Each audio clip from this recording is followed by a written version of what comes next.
തൃക്കൂർ ശ്രീ മഹാദേവ ക്ഷേത്രത്തിലെ തിരുവുത്സവത്തിന് സമാപനമായി.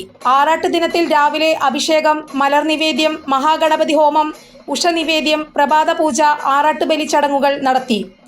വൈകിട്ട് ആറാട്ട് എഴുന്നള്ളിപ്പ് ഉണ്ടായിരുന്നു. പഞ്ചവാദ്യവും പാണ്ടിമേളവും അരങ്ങേറി.